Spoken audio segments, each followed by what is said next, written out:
Brexit, MPs push to prevent no deal in law. Video. We're in a very dangerous situation now because there's only 10 days until April the 12th, when we're currently in risk of crashing out with no deal, with huge damage to jobs and public services and our national security. So the Prime Minister does need to come forward with a proposal to extend beyond April the 12th, because we're going to need that whatever is agreed or not in the next couple of days. This bill simply requires her to do that. So it's a delayed Brexit. And what do you say to people who say, look, we want this thing done, quite simply?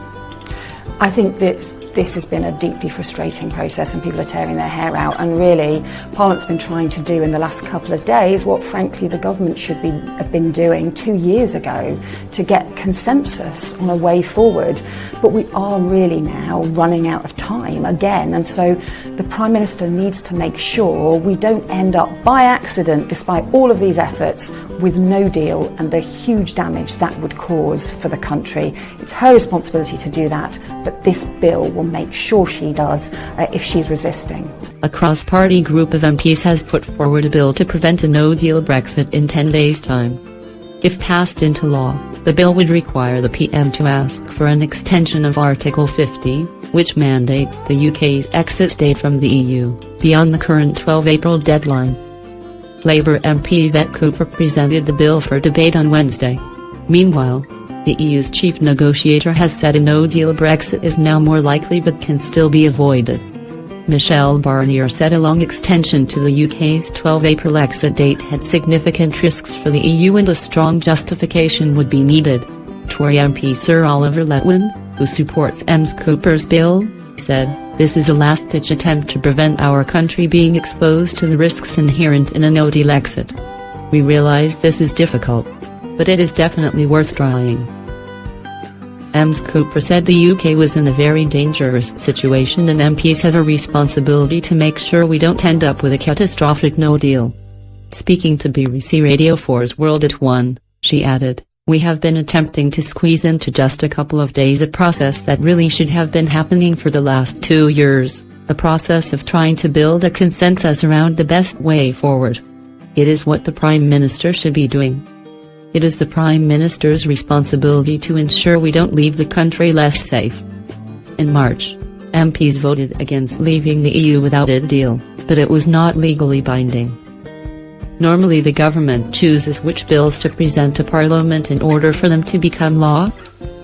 But, much to the government's disapproval, MPs voted to allow backbenchers to take charge of business in the Commons on Wednesday.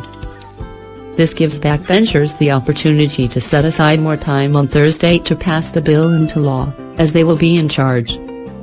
The bill would need to go through the usual process on Thursday before it becomes law, including being agreed by the House of Lords and receiving royal assent. Brexiteer Tory Sir Bill Cash said trying to go through these stages in one day made it a reprehensible procedure. But Speaker John Bercow said that, while it was an unusual state of affairs, it was not as unprecedented as he supposes, citing recent bills on Northern Ireland that have been passed at the same speed. BBC political editor Laura Quinsberg said a third set of so-called indicative votes could still take place alongside this process, but the focus of the cross-party group was now approving the bill, with the hope that it will pass on Thursday. Elsewhere, the BBC's Jonathan said Theresa May's cabinet has considered plans to ramp up no-deal Brexit preparations. A snap general election was also discussed. In the latest round of indicative votes on Monday, MPs voted on 4 alternatives to the PM's withdrawal deal, but none gained a majority. MPs rejected a customs union with the EU by 3 votes. A motion for another referendum got the most votes in favour, but still lost.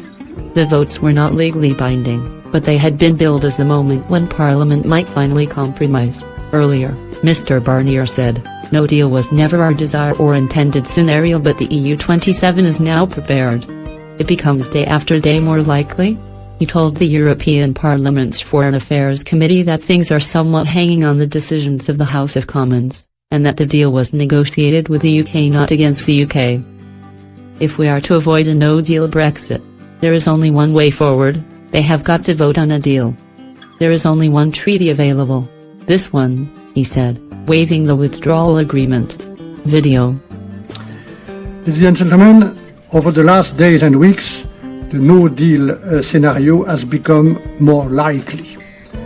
But we can still hope to avoid it. Our objective remains to ensure an orderly withdrawal, which will create the trust we need to build an ambitious and sustainable future partnership. Mrs May's plan for the UK's departure has been rejected by MPs 3 times. Last week, Parliament took control of the process away from the government in order to hold a series of votes designed to find an alternative way forward. 8 options were put to MPs, but none was able to command a majority, and on Monday night, a little down 4 were rejected too. Please upgrade your browser. Your guide to Brexit jargon. Use the list below or select a button.